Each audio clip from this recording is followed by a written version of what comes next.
life, something that a book, something that a school could never have taught me.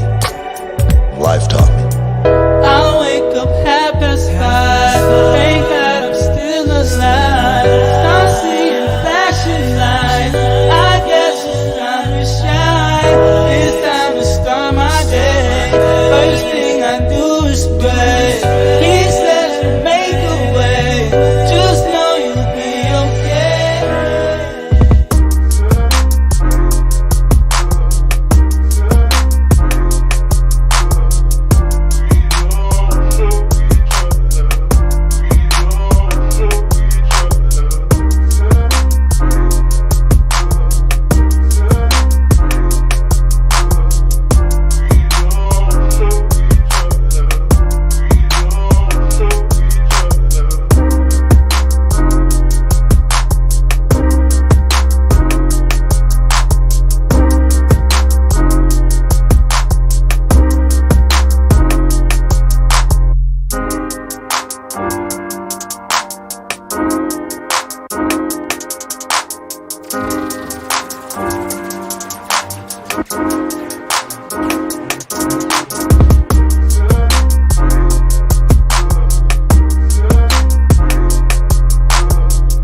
your champagne wishes and caviar dreams. Welcome inside the Hall of Fame. Now, can you dig that?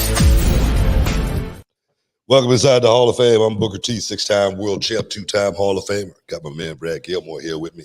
As always, get ready to give you guys a little champagne wishes and caviar dreams, man. I just got off the road. I'm a little tired. But I'm feeling good at the same time. Bradley, how you feel, man? You know, Book, I'm a little bit right there with you.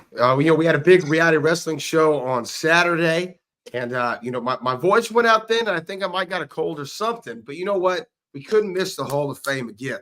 But I know I talked to you on, what was that, Monday or Tuesday? Yeah. And I sounded like I was 80. You know what I mean?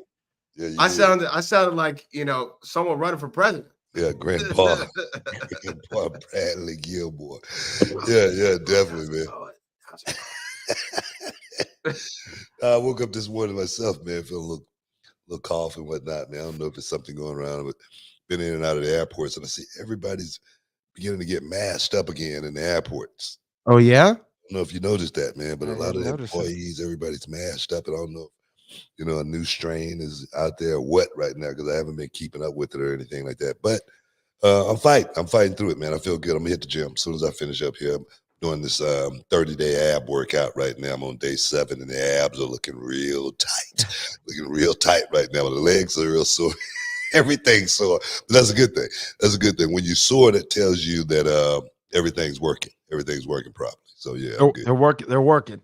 Let me ask you: Are you a sauna or steam guy? Do you enjoy the sauna or the steam room? Yeah. I got a steam room here, and I do it what I like to do is I like to jump in the jacuzzi and then go straight from the jacuzzi straight to the steam. Actually, it's not a steam room; it's a sauna, a dry sauna. Dry sauna, okay. Yeah. So you like the sauna? Yeah, I'm not as much a fan of the dry sauna as I am like the steam room. You know what I mean? I like that steam to get up, do its job. In the dry sauna, you just sweating it out. Right. But I like the steam room better myself. Yeah. I just wondered because everybody nowadays is doing the cold plunge. I'm not off into that. To hell with the cold plunge. Why the hell with the cold plunge? Every time I go to a cold city, my body tells me I don't want to be there. So why would I jump in a cold bath, a cold tub of water? Even though I know ice is the key to most injuries, most ailments. You put some ice on it, it will definitely fix the problem. It's crazy. My last dog, God bless her soul, man, Shogun. She was a little puppy. And she had like a seizure when she was a little puppy, literally 10 weeks old. Took her to the vet, and the vet told me to put her to sleep.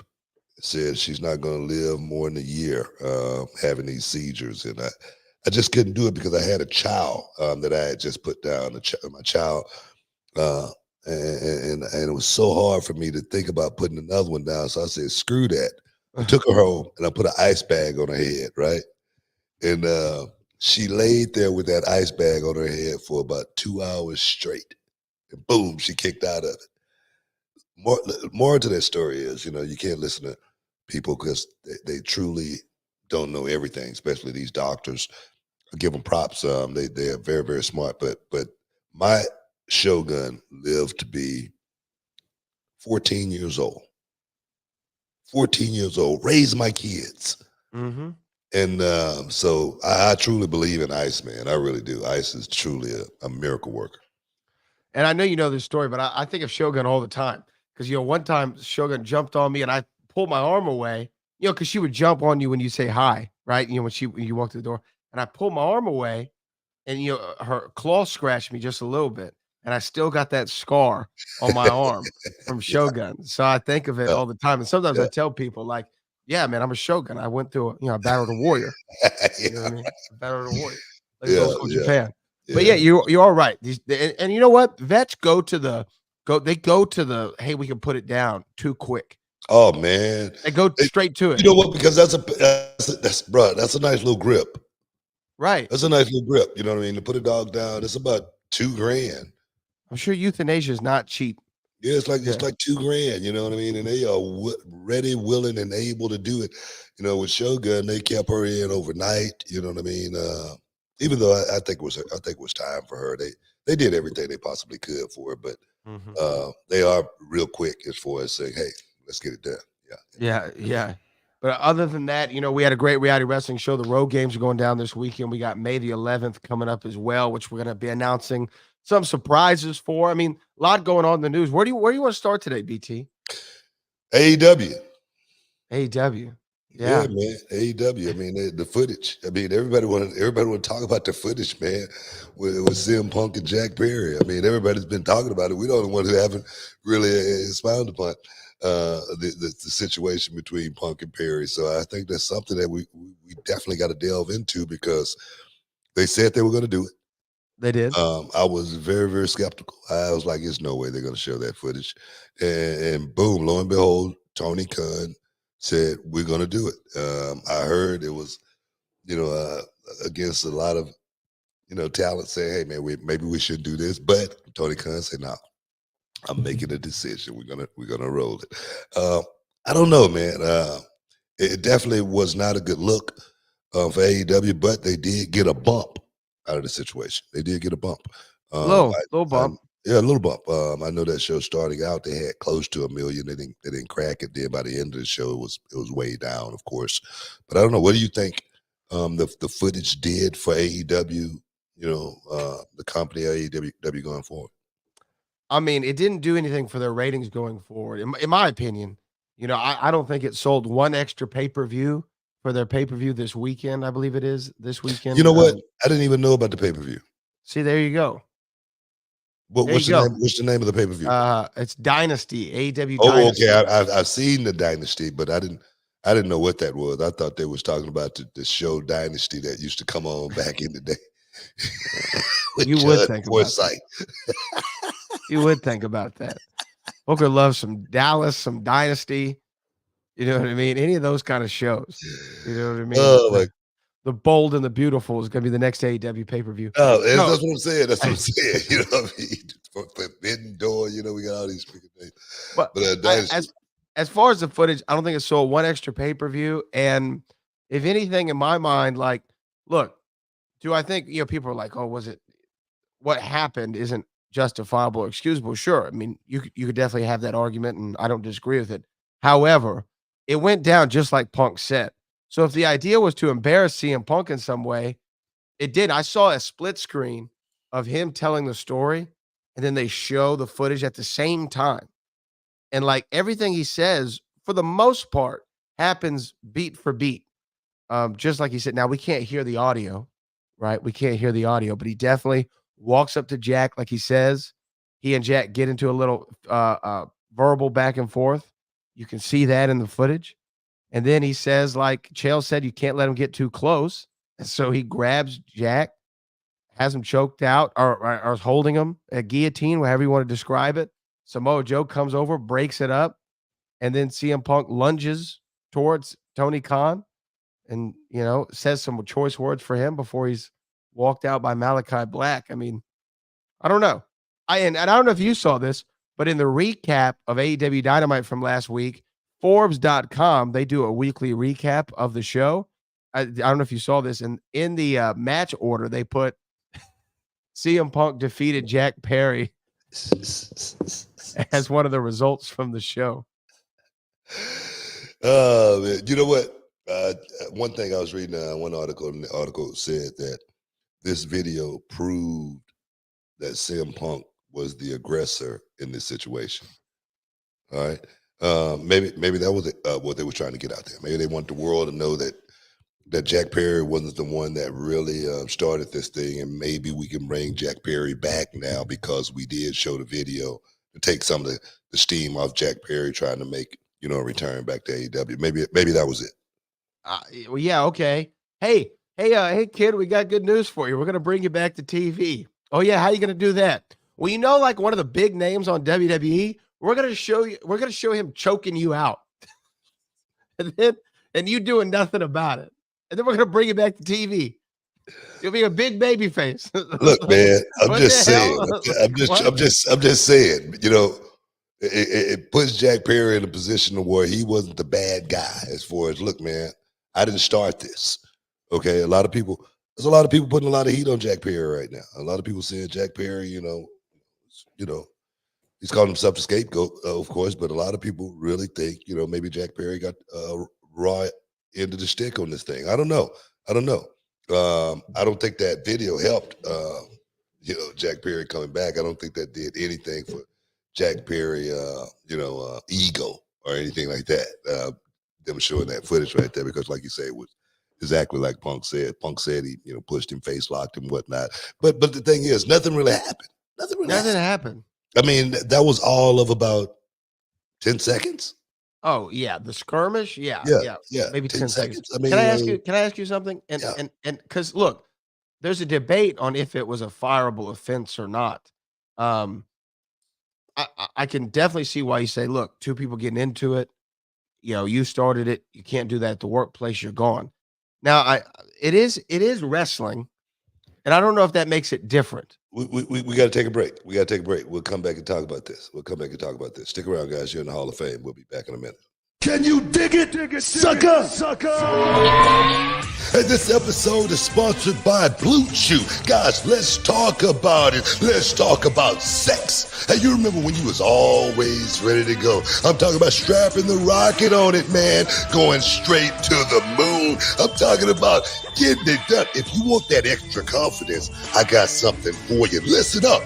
BlueChew.com. Blue Chew is a unique online service that delivers the same active ingredients as Viagra, Cialis, Levitra, but in a chewable tablet at the fraction of the cost. But the great thing, Book, is you can take it any time, day or night, so you can plan ahead or be ready whenever an opportunity arises. The process is simple. You sign up at BlueChew.com, consult with one of their licensed medical providers, and once you're approved, you'll receive your prescription within days. The best part, guys, it's all done online on the internet. So there's no doctor's visit, no awkward conversations, no waiting in line at a pharmacy or any of that. And the thing is, Book, Blue Chew's tablets, they're made right here in the USA and prepared and shipped direct to your door in a discreet package, so no one is the wiser.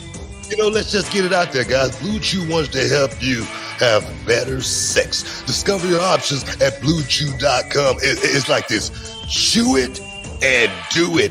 And we've got a special deal for our listeners. Try Blue Chew absolutely free when you use promo code Booker at your checkout. Just pay $5 for shipping, man. That's BlueChew.com. Use promo code Booker to receive your first month absolutely free. Visit BlueChew.com for more details and important safety information. And, we want to thank Blue Chew for sponsoring the Hall of Fame podcast. Chew it and do it.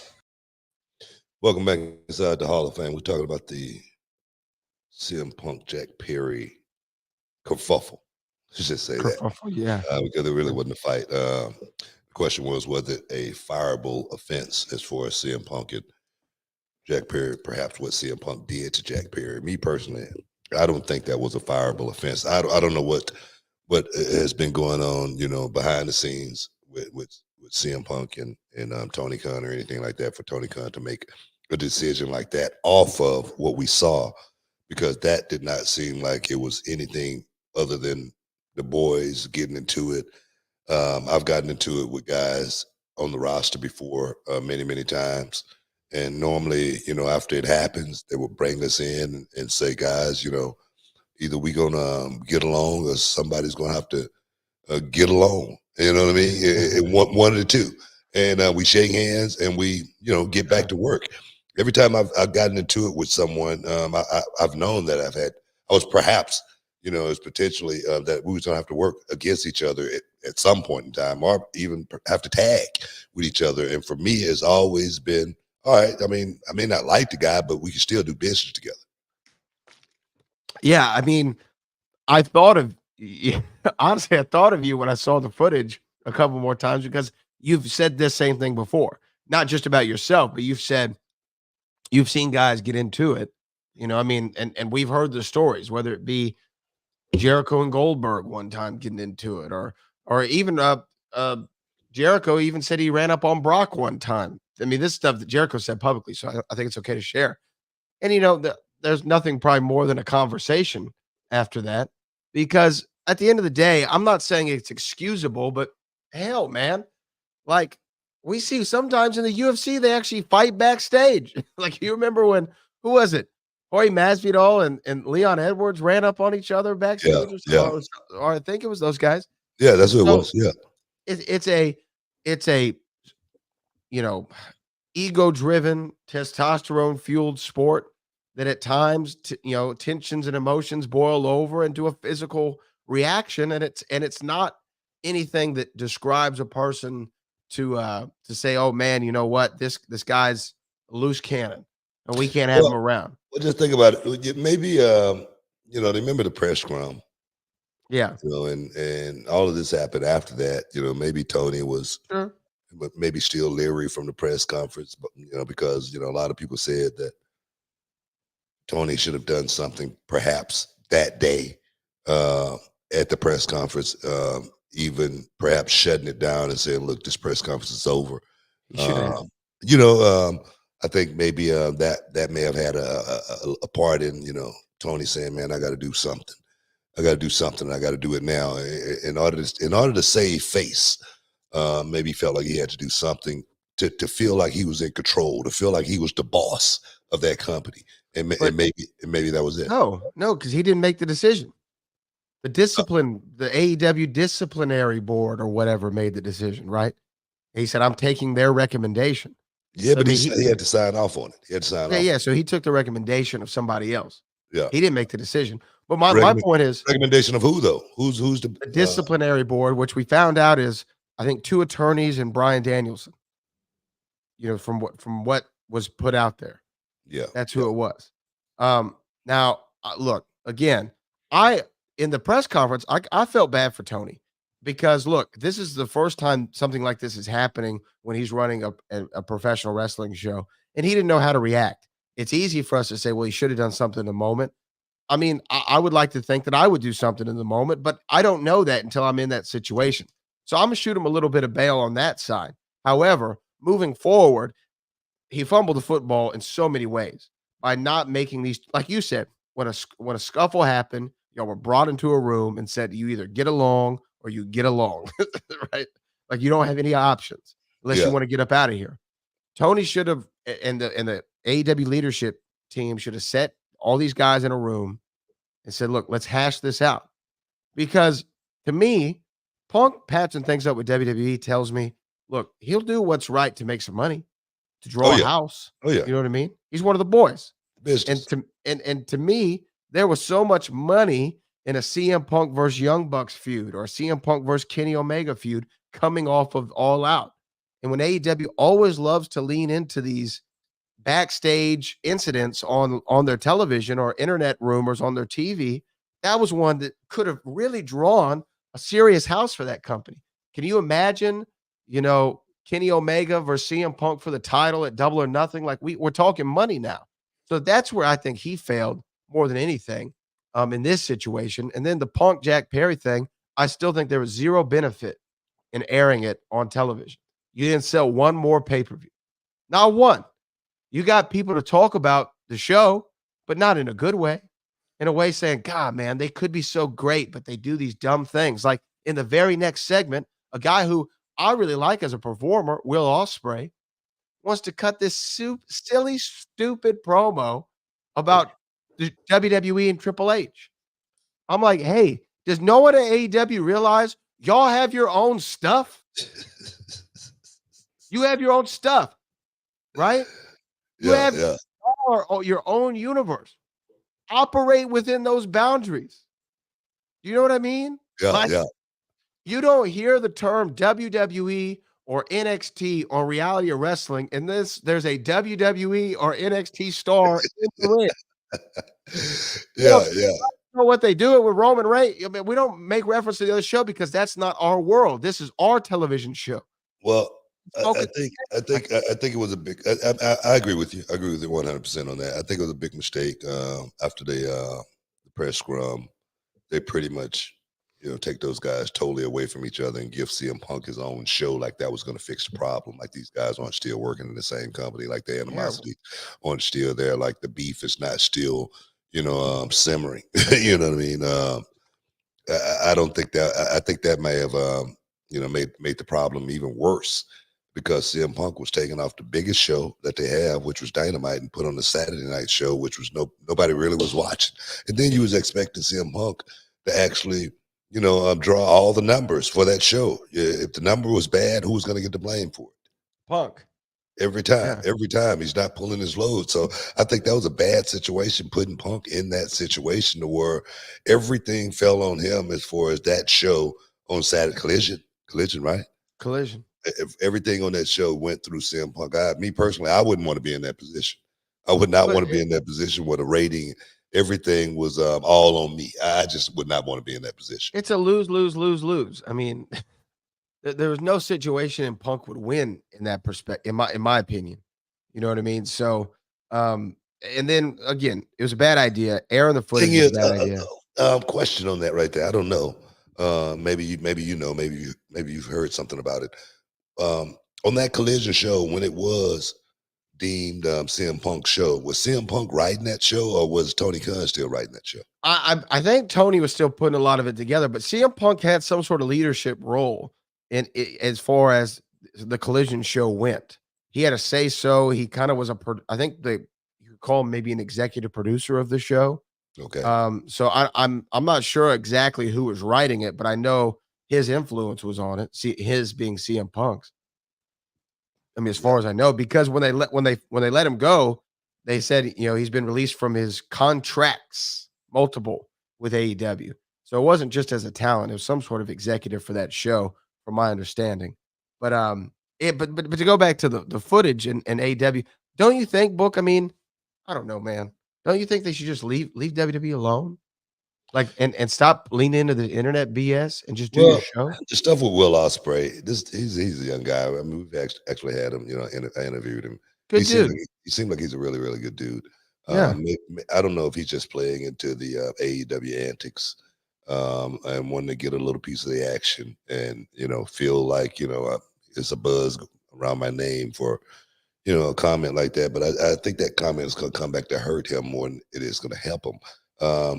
I know wrestling in that bubble, it feels like it's, the greatest thing in the world until you get out of that bubble and you see, man, what the hell is this? You know what I mean? This is something totally different.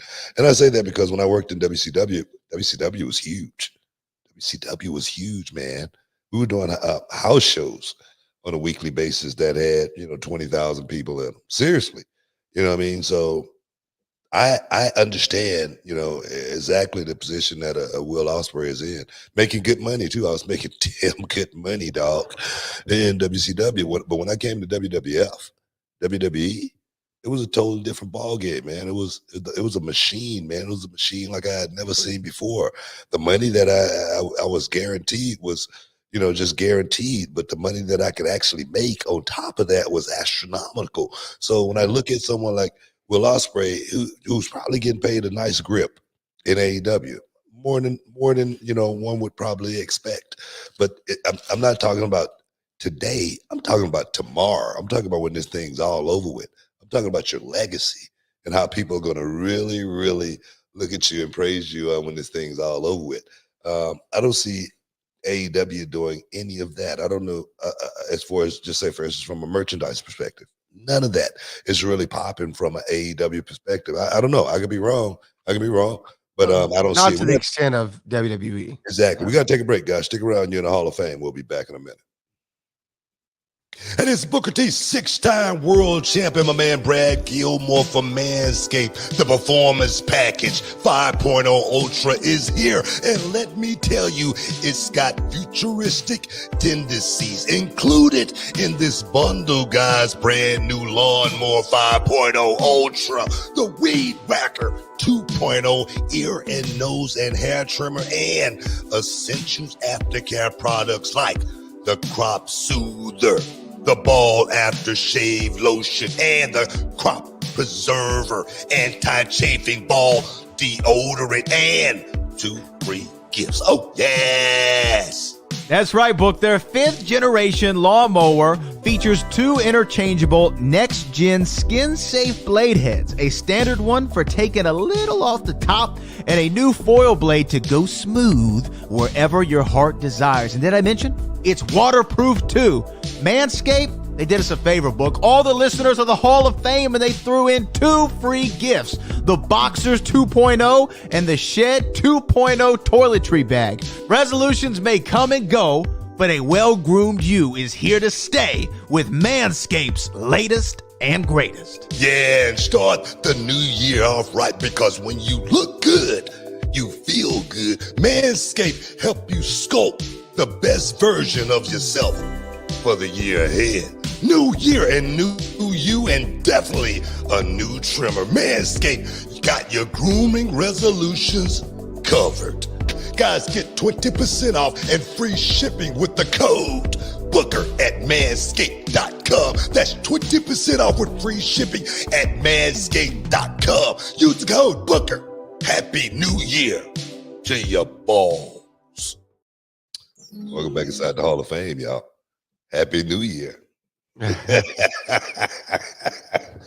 man. Talking about CM Punk, talking about Jack Perry, talking about AEW, excuse me. Excuse me. Talking about everything going on in that company, right? Damn, my thing is, like I was saying, when I was in WCW, I knew exactly, how I felt to make big money. But my thing was, I don't think I ever made a comment once about WWF when I was working for WWE. I don't think I ever did that. And not saying the company didn't do it, but me personally, I always want to stay above, away from anything that the company was doing, especially if they're going back and forth with the other company. Just because I might be working for that company one day, I have no dog in that fight or anything like that. And that's why I'm really shocked by Will Ospreay and what he said, because it was nonsensical. It didn't even have a place, because me personally, this is why I say it didn't have a place. I don't know the conversation that he had with Triple H. The world don't know the conversation that he had with Triple H. And that's a conversation that should have been between him and Triple H. Oh, yeah, I agree. I agree. As far as you coming into this company and working, what we're looking for, it sounds pretty simple to me. What we're looking for in this company, dude, is guys that are going to go out there and grind, guys that's going to be looking to, work. I'm talking about this is a no days off business. We're talking about making, going from 1 year from WrestleMania and trying to make it all the way to the next. That's what this business has always been about. Now, if that's what the conversation was, and you're upset about him saying, "Hey, man, we're looking for grinders," okay, cool. I appreciate it, but I'm gonna go over here where I ain't got to really grind that hard and get that check. That seemed like that would have been it. That's fine too, if that's your choice. It seemed like that would have been it. But for him to make that comment definitely put him in a position where I would not want to be Will Ospreay when my contract came up, or if things didn't go right in AEW, because the only thing his options are gonna be limited as far as going back to Japan. Yeah, and I mean, I don't Or think maybe Tony Khan paid him enough the way he can retire. well, let's hope so. And and maybe time heals all. But here's the other thing I want to say about the Will Ospreay thing, though, because the comment was essentially alleging that Triple H only is in the position that he's in because of whom he's married to. And I feel like this is an old argument. You know what I mean? This is something that like you would debate 15 years ago. Will Ospreay can't say that comment and not have just seen WrestleMania 40. You know what I mean? Like, and not be like, oh, maybe that guy kind of does deserve the spot he's in. We just had the highest selling gate in history, selling out shows, doing well in booking, bringing in new sponsorships. Come on, man. Like, maybe this guy does know what he's doing. Not just that. I mean, people can say what they want to say about me and Triple H, me and Hunter. I mean, I don't kiss ass. It's just never been my forte. It's just never been in my DNA. Hunter would have been a Hall of Famer if he would have married Stephanie or not. Oh, yeah. This dude, his work speaks for itself. And I say that because I was a guy in WCW watching Monday Night Raw and watching what this guy was going out there and doing with The Rock and Stone Cold and The Undertaker and Kurt Angle and all of those guys. I watched it. He was a general. Hunter has always been a general. So for him to say something like that about Hunter and not really know Hunter and not really, come on, I've been, and I'm saying this because I've been there. It's not, look here, people talk about WrestleMania with Hunter and I all the time, WrestleMania 19, right? Mm-hmm. I have a hard time sometimes remembering it being WrestleMania 19 because it was just another match for me. Right. Okay. It was the biggest match in my wrestling career, no doubt. It was the biggest check I ever got for one match in the middle of that square circle, no doubt. But did I think Hunter was trying to, do something negative to me as far as my career goes? No. And the reason I say that, he probably could have got me fired a long time ago. Right? He probably would have had to pin to make the stroke. You know what I mean? To say, let's get rid of this. So people can say what they want to say about this dude, but I cannot sit here and not give him his props for what he did in that ring on a regular basis from the early 90s all the way up to not too long ago. I got to give him for that. Anybody that don't, they're just hating. They're just haters. I'm not going to be a hater. That's just not me. I'm not going down that route. But no, this guy would have been a legend, a Hall of Famer if he would have finished his career the way he just finished it over these last few years.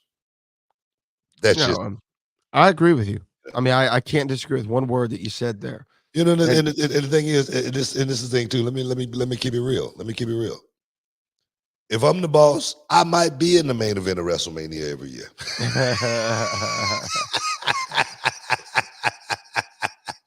You know what I'm saying? Because I say it all the time, man. I say it all the time. People complain about this wrestling business. People complain about it all the time, right? Yeah. I have chosen not to complain about the wrestling business by getting my own wrestling company and creating my stories and doing my angles the way I want to do them, under my roof. And I tell people all the time, until you can do that, you can't tell these guys, you can't tell Tony Khan, you can't tell, WWE, you can't tell me, how to run my company. If somebody came into reality of wrestling and say, hey, man, no, I don't like, the script, I'm telling them, get the hell out of here, man. Get out of here. You know what I mean? We don't want to see you again. You know what I mean? Because this is mine. If you don't like the script, go build you a wrestling company. You spend millions. I spent millions to do this, to build reality of wrestling. And I'll be damned if somebody's going to come in and tell me how it's going to run. If I want to be in the main event of of reality wrestling every month, I can do so. If I want to win the titles, I can do it. You know what I mean? I'm serious. You know what I mean? So it's my, sandbox to play in. And the same thing with WWE, same thing with Tony Khan. Yeah. So, I mean, again, I wish AEW would get away from all the WWE talk, and I think they'd be a better product for it. And I think that some of the, because also, man, the last thing on this really is, they talk about the tribalism in wrestling, right? Between WWE and AEW. Adam Copeland had a great promo on TV. What was it, 2 weeks ago? Saying, hey, let's just love pro wrestling. This is a big week for pro wrestling. Let's just be pro wrestling fans. And I agree with that sentiment. Ain't nobody listening to that, man. Hold on. Like let me talk about my man Cope real quick and what he said. Okay? Because I agree with that. Everyone can just be a wrestling fan. But then when you have that impassioned promo to open your show, and then the next week you show a video of a WWE contracted wrestler beating up on one of your dudes, and then the next promo is about an AEW guy talking about the guy who runs the WWE, what do you think is making the tribalism? It's hard to just think about wrestling when you got stuff like that going on. And the thing is, you don't see it coming from the other side. It's a one-sided affair. This is a one-sided affair. I don't care what anybody say. This is a one-sided affair. As far as, talk back and forth, companies' names being mentioned, talent, being mentioned. This is a one-way street. I haven't seen WWE talk. I don't know. Maybe I'm wrong. Correct me if I'm wrong. On WWE TV? Yeah, correct me if I'm wrong. Have anybody on WWE TV said anything remotely negative towards AEW or any of their talent? No. Do you know why? Because WWE knows that time is worth money. And I'm not going to spend it talking about somebody else. Yeah. I mean, I said that many, many times. I mean, you can't buy that, that time. Seriously, that's how much it costs for guys to be wasting it, like a Will Ospreay. Man, I thought that dude was smarter than that, man. I mean, somebody gassed him up. Somebody had to gas him up and put a battery in his back. I mean, Will Ospreay, if you ever hear this, bro, I thought you were smarter than that, man. I thought you were smarter than that. Because this is about business. One thing about me, man, I'm never going to judge a person by, only the way they've treated me. Right. Okay. I can't judge a person,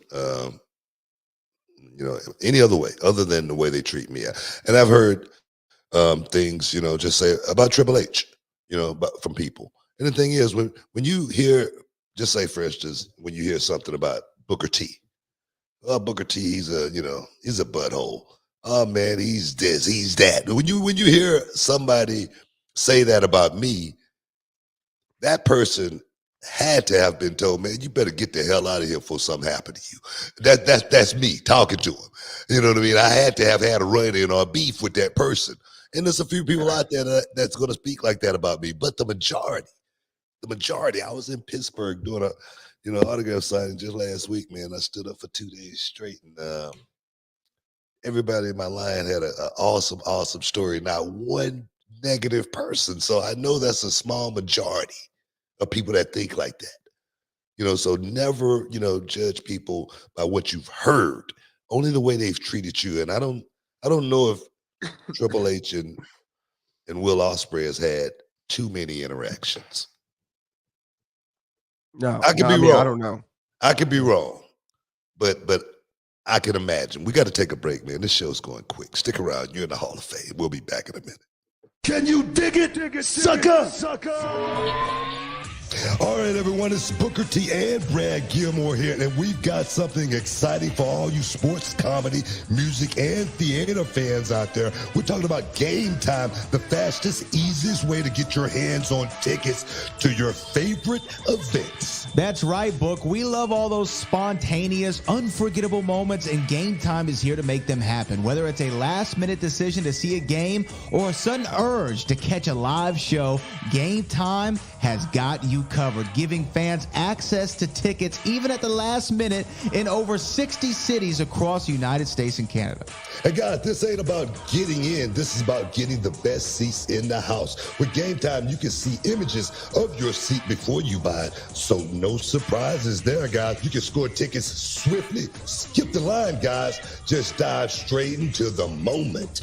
Absolutely. And listen to this. Game Time guarantees the best prices. Find tickets in the same section and row for less elsewhere. Game Time will give you a credit of 110% of the difference. So there's no reason to wait, bro.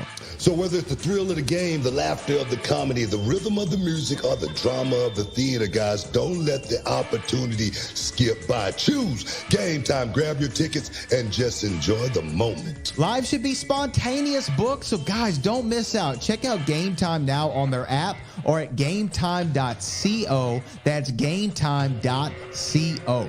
Take the guesswork out of buying tickets with Game Time. Just download the Game Time app, create an account, and use the code BOOKER for $20 off your first purchase. Terms apply. Lowest price.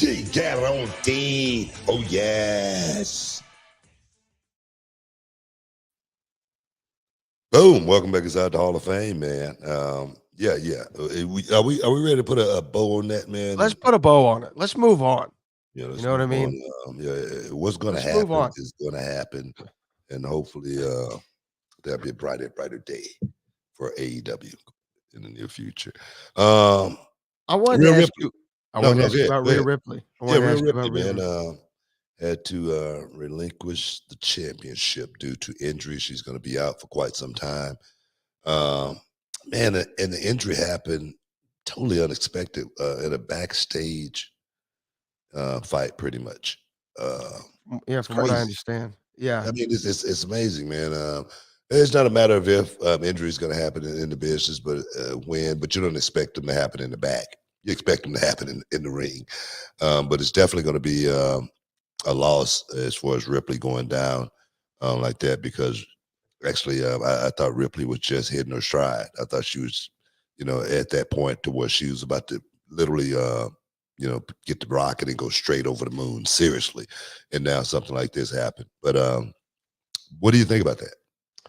Yeah, I mean, it's a shame, because you go out there, WrestleMania to WrestleMania, right? 39 to 40, you win the title at 39, defended at 40 successfully against Becky Lynch. And that would open that whole night. And then you gotta 2 weeks later drop it, and not have a satisfying ending to what's been over a year reign as champion. Yeah. And I think and you could tell me if I'm wrong, but when you're a champion, it's great to win it, but you start to kind of look forward to, okay, like what's the next thing going to be? Like how are we getting this off of me? And like, okay, well then we could go here with it. Then we have this story, go there with it. Your mind starts thinking certain ways, and to not be able to have that successful way to finish to lack of a better term, finish your story. I don't know. I might have to disagree with you on that, because when my title run, I couldn't wait to get beat. I didn't care who beat me. I didn't care if I was looking up at the lights. I just want to lose. But you didn't want to do it to where your reign stopped because you got hurt. You know what? I wouldn't have cared, honestly. No, I mean, at least I'm serious, man, because I was working. And I'm gonna tell you right now, I can imagine it's the same way for Rhea over this last year. It's been a monster. It's been a machine for Rhea. Of course, on the outside looking in, it looks great. But when you're in that cycle, bro, I mean, you're getting like thrown all over the place. You know what I mean? It's like, a freaking thunderstorm going on. And so for me, I'm sure Rhea was, perhaps ready to slow it down a little bit. Perhaps not this way, but you definitely, for me, like I said, I didn't care. At my end of my run, I was so tired. I was working, the say for instance, a segment early. I might be in the middle of the show, and then I was the main event on the show, and then I was the dark match after the show goes off the air, and then I might have to get up that next morning and go do a own sale somewhere, for 3 hours, or I might have to get on the phone and do a radio tour for 5 hours, whatever. You know what I mean? It's a monster when you're in that position. Be careful what you wish for. It's the best position in the business, best position that you ever could imagine, a dream of having, being the world heavyweight champion. But it's a hell of a job at the same time. I've never asked you this. Was the King Booker title win when you won the world title, which was no longer the WCW title? This is the World Heavyweight Championship, the WWE version. Did you feel validated in any way? Like more so than when you won the title, let's just say, No, I mean, just let me ask you. No, that's my question. Did it feel more validating winning that WWE World Heavyweight title? Like, did it feel like, oh man, like I've been on the top in both companies, the two biggest companies there's ever been. I've been the World Heavyweight Champion. Or did you just think, boom, I got the title. I'm the most over character on that show right now. It makes sense, and we're gonna move on. That's it. Never really thought about the significance of me winning the world championship. I never thought about it. I never thought about me being the first king winning the world heavyweight championship as well. Uh, like I say, that's normally a gimmick for guys going away, finishing their careers, and going somewhere and sign autographs. But for me, I said I'm gonna take this moment and make it something special. I never thought about winning the world heavyweight championship or anything like that either. But I knew I was the most over guy on the show. Nobody could touch me. I knew that. I knew my in-ring performances was stellar. I do know that. I remember my homie Shane Helms. He said, "Man, as King Booker, you was the best form of yourself as a worker." You know what I mean? And when I go back and look at myself as King Booker, my work was so freaking solid, man. I mean, it was some of the best work I ever did. Yeah. It was just interesting, the thought that popped in my head. But we wish speedy recovery to Rhea Ripley and to see her back in action, as quick as she can get to, once she's cleared up to wrestling and they bring her back. I also wanted to ask you one other thing about we can say AEW, if you will. Are we back? Which is We one back? thing I forgot to mention.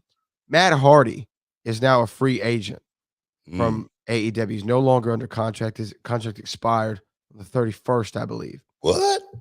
of March, excuse me. Yeah. So he is a free agent. Would you like to see Matt back in the WWE in some capacity? Or would you like to bring him to reality of wrestling? Is going to be my follow-up question. Matt is he's far advanced past reality of wrestling. If he was to come to reality of wrestling, it would just be an autograph signing or something like that. Because people want to just see Matt Hardy at this stage. Hell They've seen him wrestle a million times, but they still want to see him. They still want to get up close and personal with him. I'm going to see Maze and Frankie Beverly next month on the 12th, and it's Frankie Beverly's final tour. And I'm going just because I just want to see Frankie Beverly's last hurrah. I don't care if he still got the vocals like he did back in the day. I mean, Southern Girl gonna still sound the same to me because it's gonna be a moment. You know what I mean? So for Matt Hardy, I would love to see him back in WWE. I'd love to see Jeff back in WWE. I want to see both of those guys go into the WWE Hall of Fame. They deserve it. They really do. The work, the body of work those guys put in, the legendary matches that those guys had, with teams like the Dudleys, yeah, man. I want to see those guys take their rightful place one day. So maybe this is the beginning. Maybe just the spark. I haven't seen Jeff on AEW doing anything in quite some time. So he may be a free agent too, for all I know. Maybe he could finagle that kind of deal, and because to me, the Hardys belong in the WWE, man. It's just kind of where it feels right. And I mean, as far as whether that's them just being ambassadors or Well, them being it's hard. It's hard for Matt and Jeff. I think it was hard to hang the boots up just yet. They still like, man, we still got something left in the tank, man. We're not ready to just take a back seat. I think Matt and Jeff could have had jobs with WWE, at least the latter regime. They could have had a job with WWE perhaps forever. well, I mean, to me, as a fan, because Matt was working in AEW as is Jeff. Like, give me just a 3-month little program, with a tag team like DIY or somebody, you know what I mean? Just to give us some closure. Yeah. I feel you. You know what? I see that too. Yeah. You know what I mean? Just something like that. Let them get the rub for some team and, go out and boom, we got them. I wanted to ask you about Matt Hardy before we had to move on from WWE. But again, I want to see Matt in WWE. Want to see Rhea get back as quickly as she can. I wanted to ask you one other thing. We talked about you winning the world title. And was that meaningful to you? Well, in WWE, WrestleMania 40 just passed, and I was hearing the Undertaker talk on his show, 6 Feet Under, believe is the name of the podcast. And he said that having that moment with The Rock and doing the choke slam in the main event of Mania 40 kind of helped bring some closure for him on his career in WrestleMania. Because if you remember, his last match was the Boneyard match at the Mania with no people. So even in his last match, he didn't hear the pop. He didn't hear the 1, 2, 3 or any of that. And it meant something to him. Now I'm paraphrasing what he said, but it meant something to him. What do you think about that from Undertaker getting that last kind of moment at WrestleMania 40 and feeling the closure that I guess he was looking for? I get it. You know what I mean? But that feeling's going to come every year. I'll tell you that right now. So you might as well get ready. That feeling's going to come every year, man. Taker's been doing this for a long time, man. When you've been doing this, you know, pretty much more than your natural life, pretty much been a part of this business more than your natural life, it's hard to walk away from it, man. Yeah. It really is. It's so hard.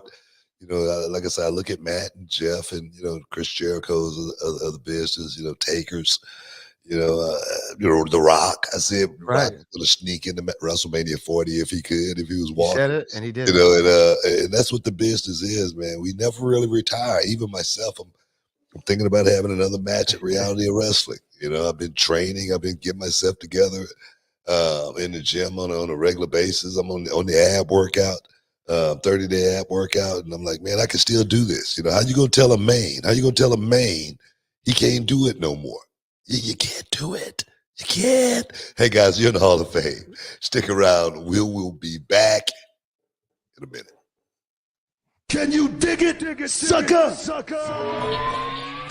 All right, everyone, it's Booker T and Brad Gilmore here, and we've got something exciting for all you sports, comedy, music, and theater fans out there. We're talking about Game Time, the fastest, easiest way to get your hands on tickets to your favorite events. That's right, Book. We love all those spontaneous, unforgettable moments, and Game Time is here to make them happen. Whether it's a last-minute decision to see a game or a sudden urge to catch a live show, Game Time has got you covered, giving fans access to tickets even at the last minute in over 60 cities across the United States and Canada.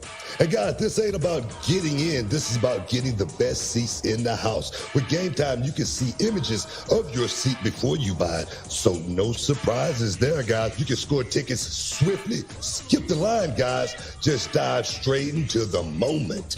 Absolutely. And listen to this. Game Time guarantees the best prices. Find tickets in the same section and row for less elsewhere. Game Time will give you a credit of 110% of the difference. So there's no reason to wait, Book.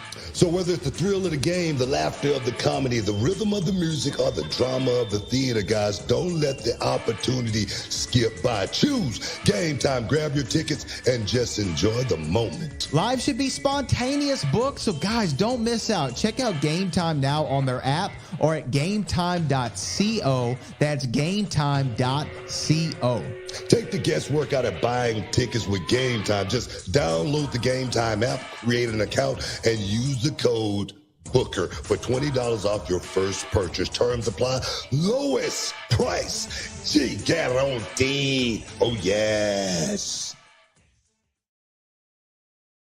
Welcome back inside the Hall of Fame, man. Cool. Where we going, man? I didn't know where you're leading up to that. Hey, wanted to ask you about something kind of outside the world of pro wrestling for a second, but it's still in the sports world. A lot of people are mad about Caitlin Clark. You know Caitlin Clark, the standout Iowa player who went number one in the draft. She went number one overall in the WNBA draft. Big three offered her $5 million. The big three offered her $5 million. She went to the WNBA. She got a lot of heat over that too. Yeah. Ice Cube got a lot of heat. Ice Cube got a lot of heat over that, man. Oh, that's silly. He's trying to get some. Ice Cube, he ain't paying nobody else the $5 million though. Them brothers of it, they asked some of them brothers, you know, how much he got paid. Who was it? Who was it? I can't remember who it was.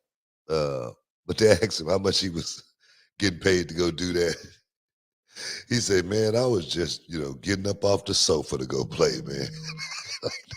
like he wasn't getting paid nothing. You know what I mean? So I'm like this here, man. That is a slap in the face to a lot of those guys that have put that thing down and pretty much created that big three to just offer somebody $5 million like that. Well, you know what? I actually take the other side on that one because to me, Caitlin Clark, all the hype in the world behind her right now, right? Ratings are up for the college, women's college basketball games. And look, you're trying to draw a crowd. That's how these guys get paid, is drawing a crowd. And when you're filling just a lower bowl up of an arena to watch some guys who used to be in the NBA playing, 3-on-3 basketball, you can't pay them an arm and a leg. You know what I mean? But if you could fill those arenas out, you can start paying people more. So that $5 million is a long-term investment. Yeah, why would they pay to see her in the big three opposed to her going to the NBA, WNBA and getting paid some real money? Why? Well, but see, what sense does that make? I'm glad that you brought that up because she's not getting paid real money in the WNBA, right? That's what people are mad about. They released her a 4-year deal for the Indiana Fever, right? And so she's getting $338,056 over 4 years. Yeah, but I'm gonna tell you right now, her being with the big three endorsements gonna be way down here opposed to being with the WNBA, her endorsements being way up here. Oh, I'm not disagreeing with you. I'm just saying I understand why Ice Cube made the. You think Nike gonna pay her? You think Nike gonna want to pay her? She's in the big three opposed to the WNBA. They might, but I don't. I'm not sold on that. We agree on that. You think the big three audience is bigger than the WNBA? No. Is that what you say? No. You say I never said the corporate sponsors are going to go to Ice Cube before they. Are you kidding? Why are you putting words in my mouth? That's what you just said. No, I didn't. You know I didn't say that. I said I could see why he made the offer. It was smart for her to go to the WNBA. Bad move on Ice Cube's behalf. But go ahead. I don't know if I agree with that. But people are mad about the low salary that she's getting in the WNBA, and they're saying they should make as much as some of the male players. And this is the only thing I want to say. I want to use this platform to say, although, yes, I agree, Caitlin Clark and the WNBA women should get paid as much as they possibly can.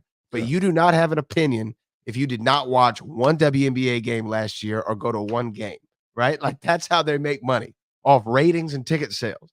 If there's higher ratings and more tickets being sold and more merch being sold, they can pay the players more. So let's support the WNBA instead of complaining about, and the people complaining probably don't even watch the game. Like, watch the game. Buy the Fever jersey. That's normally it. A lot of people from overseas, comment. They're not even here. No, it's like Jamie Lee Curtis said this. I like Jamie Lee Curtis. I'm a big Jamie Lee Curtis fan. But come on, Jamie Lee. I never saw you courtside at a Comets game. You know what I mean? Like, I get it. Yeah. Do you have a Cheryl Swoops jersey I don't know about? You know what I mean? Like, I get it. That's all I'm saying. I just wanted to get that out there for a minute because the women this last go around for the March Madness, there's the highest ratings they ever had. It's not just Caitlin Clark. There's so many women. Oh man, so many talented women. Caitlin was just one among so many.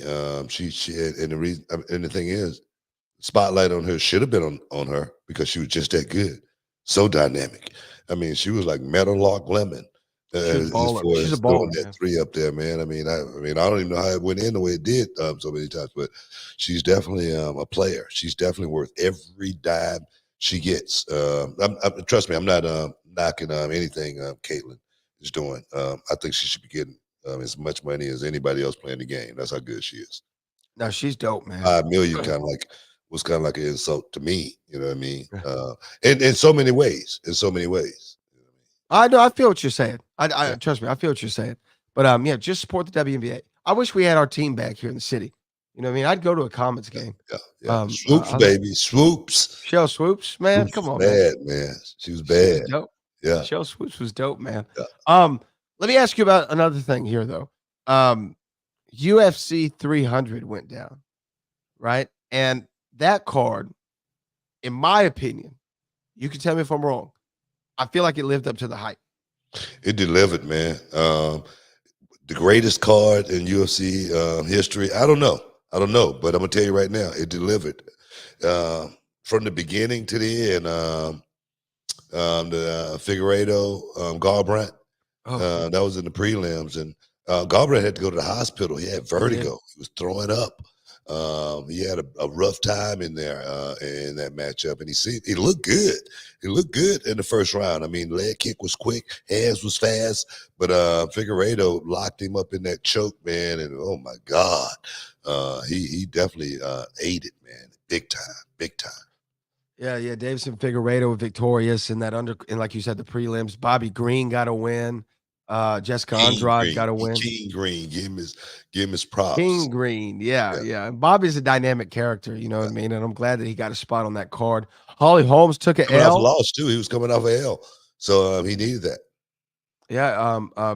But Holly Holmes took an L, which seems to kind of be, I don't know. I feel like Holly, and I haven't looked at her record, but I feel like she's had more losses than wins as of late, right? As of late, she's had her run, man. She's had her run. She's done a hell of a job for the sport, being the first one to, knock Ronda Rousey all the way off that mountain, man. I mean, what a mountain! What a mountain she climbed that night. But you know how fighters are, man. That window closes after every fight just a little bit more, and I think that's where Holly Holmes is right now more than anything. But really, to me, the top 3 fights on the card, they were crazy. I mean, starting with Max Holloway and Justin Gaethje, this is for the BMF title. You were watching the fights in Pittsburgh, right? Yeah, man, I was watching live. Yeah. Talk to me about that fight. So I came in to the bar next door to the wrestling arena in the last 2 or 3 rounds. But let's talk about that BMF fight. Nah, I mean, that fight was it was great, man. I tell you, Justin Gaethje is a warrior, man. He's a warrior. He did not flinch. He didn't take a step back that whole fight. Max Holloway was the one that was sticking and moving, pretty much the whole fight. Max didn't stay on his feet in one spot for more than a half of a second. He was gone, and he was flicking that jab, throwing that leg kick. He was pretty much, working every aspect of his game. And the one aspect of his game came right at the end of the first round that he's perfected. And that was that spinning back kick. He did that spinning back kick and caught Justin Gaethje right on the tip of the nose and just broke it, just shattered it. From that point on, Justin Gaethje had problems. His corner had a whole lot to work with, a whole lot to deal with from that point, because he was, he couldn't even breathe. He had to breathe out of his mouth, from that point. And Max, he threw that spinning back kick, I don't know, maybe 4 times. So it wasn't something that he was just doing. That was a plan, man. It was a master plan too. And just his strategy, just his body makeup was totally different. You could tell he had put on weight, but it was good weight. He didn't look fat. He didn't look out of shape or anything like that.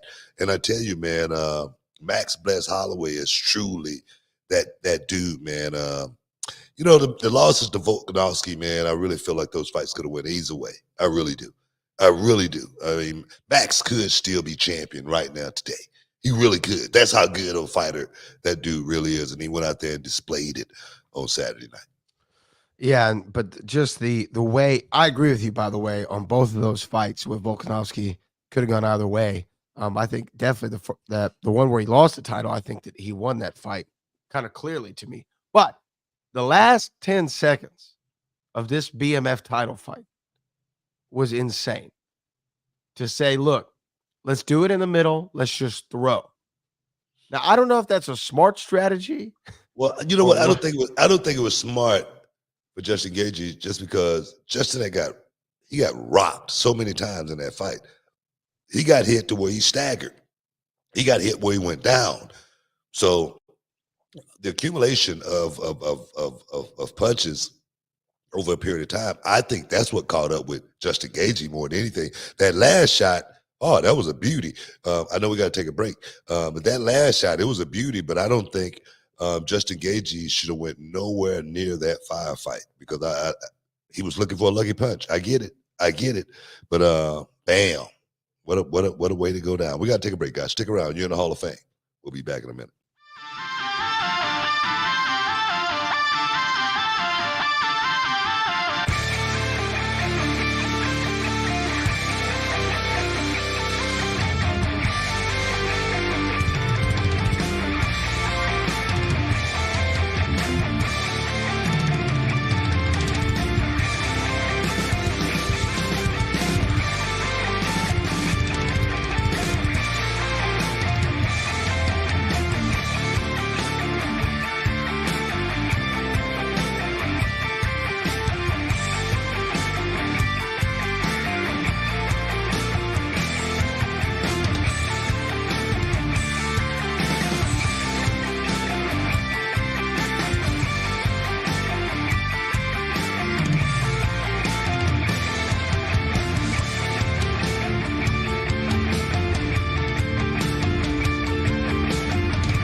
inside the Hall of Fame. Now, can you dig that? Boom. Welcome back inside the Hall of Fame. I'm here with my man, Brad Gilmore. We just talking about UFC 300 went down just this past weekend. T-Mobile Arena was rocking, man. It was rocking. I wish I was there, man. I wish I was there. I wish I would have. We would went on and got a press credential and showed up, bro. That would have been the one to show up for. Seriously. Well, that one or maybe one coming up. Yeah, I mean, we had reality wrestling too. You know what I mean? It just had so much going on that week. There is one coming up that might be of our interest. But let me ask you, what are your thoughts on the BMF title? I like it now. I mean, I like putting the title on the line. That's a good. I mean, it's a great title. It's for a title for guys that just they ain't got a title around their waist, and we need a big payoff. We need a big draw. That is the perfect title to have for guys that's just going in there and they're willing to fight. They're not ducking anybody. Those type of guys deserve a championship like that. So for me, just getting the BMF like Masvidal had it, and he wouldn't defend it. You know what I mean? That's no title. That's a trophy. You know what I mean? So this right here is truly a title that guys can go out there and war for. And what a war. What a war. Those guys went out there and displayed for that BMF championship. That's how much it means to be the baddest MFer in the UFC for those guys. But can you see it to where, because my only question with the BMF is you can't have it be in different weight classes. Does it just have to be in that? What do they fight at 170? Yeah, I mean, that's where all the exciting fights are, though. Or the lightweight, they were at 155. Yes, I mean, that's where all the exciting fights are. I mean, I don't see it having a heavyweight BMF title. You know what I mean? It's for the smaller guys, I think. That's just me. Okay. Well, like the X division. Right. Well, the X division was about no limits, not weight limits, right? You remember the branding. What did you think of Jamal Hill and Alex Pereira or Peoria? You know what, man? I don't know what the hell people was thinking about in that fight. You know what I mean? Because I heard so many people say, "Oh man, I got Jamal Hill." I don't know what people was thinking. This guy was coming off of a Achilles injury. Am I correct? Yeah. You don't just wake up one day and the Achilles is just 100% again. And the thing is, Jamal Hill's his technique is unorthodox. He throw punches from awkward angles. He kicks, you know what I mean? Doesn't look like he has a whole lot on him, but they actually hurt. He's put a lot of guys out, with that style. But I just did not think his style was going to be able to compete with Pereira just because Pereira been a kickboxer forever. He's not going to be able to go in there and stand up with that guy and have a winning chance. And the thing is, Jamal Hill's not a real wrestler. I mean, being able to, hold down Glover Teixeira, and Glover at 40 years old, that's not the biggest feat in the world. You know what I mean? I just thought I thought this was a mismatch with Pereira and Hill. That's just the way I saw it. And so many of the pundits that do this on a regular basis felt like Jamal Hill was going to go in there and win that fight. I didn't think he had a chance. Well, again, this is why we should have been there in Vegas so we could get a little money. You know what I'm saying? I'm serious. I did not think Jamal Hill, and I was right. I was 100% right. I did not think Jamal Hill had a chance, and like I said, I seen people like DC, a lot of the pundits, a lot of the guys that actually do this had Hill winning this fight. And for me, it went exactly the way I thought it was going to go. When that dude hits you, when Pereira hits you, it hurts. And he hits you he's not just throwing punches. His punches are precise. That uppercut was right on the money. And he knew, and the thing is, it seemed like he felt that he had saw something to wave Herb Dean off and say, "Nah, I'm good," and go right to work. Bing, fight's over. Unbelievable. And it's also, you mentioned coming back from an Achilles. It's also think he had that Achilles injury. It was less than a year ago. It was way less than a year ago. It was like last it was summer. less than a year ago. He came back in 10 months. Yeah, ridiculous. Yeah, he came back in 10 months from Achilles injury. And the thing is, you might be able to jump, you might be able to, kick, you might be able to do all of that. But the body is just not, it can't be nowhere near its peak in that amount of time. I just can't see that. He put himself in a bad position coming back and taking that fight so quickly as well. But, one thing about that game too, man, you ain't working, you ain't getting paid. Hell no. You know what I mean? So Jamal Hill had to get back to get paid, and what a fight to get paid at is $300 at the main event. Hopefully he got a nice little bag. Hopefully he did. You know what I mean? I'm sure if you're in that main event, you're going to get a good little scratch. And Max Holloway, I think, actually walked out with $600,000 extra because the fight bonuses were $300,000 this time around for UFC 300. And so he got performance of the night and fight of the night. So that's 600 extra bands for Max Bless Holloway. He plus, knew it too. Yeah. plus that BMF title. But plus the payoff, right? Plus whatever else he made, for the fight. Yeah. So he made a good little payday. Nice grip. He made a great little payday, and I'm happy for him. He's going to take that back to Hawaii. KG get a piece of that fight of the night too, though, right? Yeah. So, KG gets some money. Yeah. KG gets some money. What'd you think, though, of the big announcement afterward? UFC 303, I believe it's going to be. Michael Chandler is taking on the notorious Conor McGregor at 170 pounds. Mm-hmm. What do you think? I'm looking forward to it, man. I don't think Conor's nowhere in any shape to fight. I don't care if it's 303. It could be 310. I don't think Conor's nowhere near ready to fight. Conor's fighting days are behind him. I'm betting Chandler in that fight. Any way you look at it, I'm going with Chandler in that fight. Chandler's not going to lose to Conor McGregor. I don't care. If it's on even playing field, let's just say that, because Conor looked like a heavyweight right now. If it's on even playing field, Michael Chandler is going to eat him alive, just because of the inactivity, more than anything, just because he hadn't been in the game. I think that's going to be Conor's biggest downfall. Well, the UFC 303 main event odds, courtesy of DraftKings on Tuesday, has Conor McGregor as the favorite at minus 120 to Michael Chandler's plus 100. It's essentially an even fight, but they are giving a slight advantage to Conor McGregor. Why do you feel like he's getting the advantage? I mean, because he's a star. I mean, it's like Muhammad Ali. Muhammad Ali is going to get the nod, most of the time, But I think he's that golden goose that the UFC has had for so many years. He's been the biggest star in the history of the UFC. I think, bar none, he's been the biggest star in the history of the UFC. Of course, you're going to go that route, but for me, and my money, it's with Michael Chandler, just because, like I say, the inactivity for Conor McGregor is going to show up if Conor happened to get past the first round. It's going to show up. If Conor doesn't win in the first round, he loses. It's just the way it is.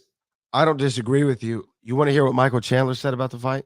Yeah. We play this. I think it's all clean, so we should be good here. This is Michael Chandler on the MMA Hour. Gone on record now saying everybody has to buy this pay-per-view because one of two things is going to happen. Conor either succeeds in coming back and it being the greatest comeback in combat sports history, and he gets a win, and he's back on the horse, he's back in the win column, and he's probably fighting a huge fight, whether it's the BMF belt, whether it's the lightweight title, whether it's the welterweight title, whether it's something, right? That's scenario one. But the most likely scenario is I go out there and absolutely dismantle him, and it might be the last time we ever see Conor fight, right? And I don't say that with ill will, saying, I'm going to retire him, I'm going to put him in a body bag, and I'm going to bump all these different things. No, man. It's we'll see where he stacks up in the world of the high class fighters in this division, whether it be 155, 170. I'm a top ranked guy, ranked inside the top. I guess the new rankings came out. I kind of dipped a little bit now, top 7. So we'll see where he stacks up, and it could be the last time that we ever see him. So people have to buy the pay-per-view because it could be the last time that you see Conor. And you see me climb up to the next rung, and then there's bigger and brighter lights on me after this fight. So that's what he seems to think, that either Conor's going to have the greatest comeback in sports history or it's his last fight. I feel the same way. Yeah, I think so too. I feel the same way. I feel like Conor has to have the best night that he could possibly have, making this comeback, because Conor's been off for how long now? Oh, man. 3? 3 years? I'll look that up, but I think so. I'm going to tell you right now, man, you get lazy after 3 years of inactivity, no fighting, not getting hit, not getting beat up. Everything's healed, no calluses anywhere or anything. I'm going to tell you, man, it's going to be a rough night for Conor McGregor making his way back. But I don't know, man. It's just our last segment. I think so, yeah. So let's get to these super chats, man. Gotta get to the super chatters. Get them. All right, let's get to them. This comes from John JID 999. The backstage footage did nothing to increase interest in AEW product. The pay-per-view AEW has coming up. Enthusiasm is less now due to the drama. Oh, yeah, man. I feel the same way. Those guys stepped in some crap. I hope they got some big boots on going into that pay-per-view. Yeah, let's hope so. John says 3 cheese pizza or hamburger with cheese fries. Man, come on, cheeseburger, fries, man. Hell cheese yeah. pizza. Ain't nobody gonna get no protein out of that. Cheeseburger? I'm getting the crab legs, man. Virgil Dawkins says when Rock said he'd return for Cody during his last promo on Raw, what if it meant he'd return as a babyface to help Cody if he ever needed him? Hey, I'm not gonna, sit here and debate with you on that. That could be true, but I don't think so. Let's just say that. I think the final boss is going to come back as the final boss. Want a piece of the action, man. I think he want a piece of the action. Callie Toenail says, should anyone other than Nia get that belt? She's had one hell of a heel run until Rhea returns. She got left out of Mania. She also she should be thrown the bone. I agree. Callie, you should be writing the show. I agree with you 100%. As far as the person that should get the nod should be Nia Jax, just because she has been such a team player. She's worked so freaking hard to prove that, hey, man, whatever I got to do, I'm willing to do it. So, yeah, put the rocket on her, man. Put the rocket on her. And our last, we have 2 more. This comes from Vincent Moore, who says the revenue for the WNBA is not as high as the NBA. Sadly, that's why WNBA players don't make as much. Hopefully more people will watch them. That's what I'm saying.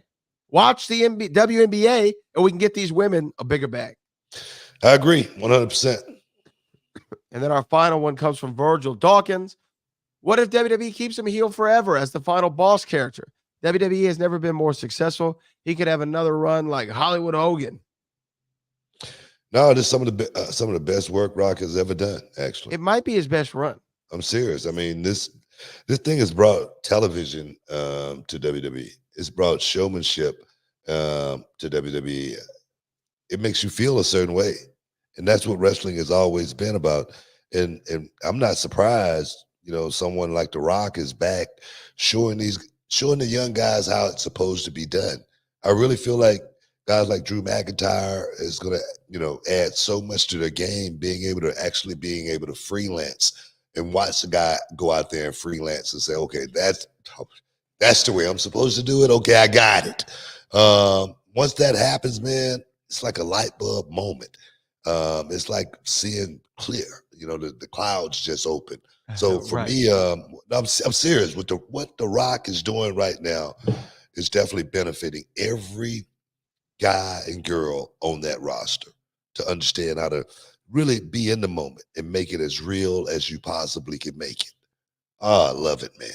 Keep it up. Best run of his career. Keep it up.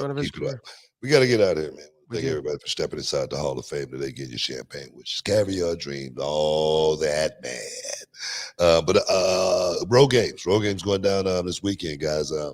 anywhere in the surrounding area of Texas City, Texas, the Mall of Mainland, guys, come down and check out the road games. It's going down Saturday morning. I think we're going to be kicking off around 10 a.m. in the morning, guys. So make sure if you're anywhere around that spot, come check us out. It's going to be an all-day affair. So, guys, we appreciate you. We love you, as always, Bradley, all the heavy lifting, and peace. We out.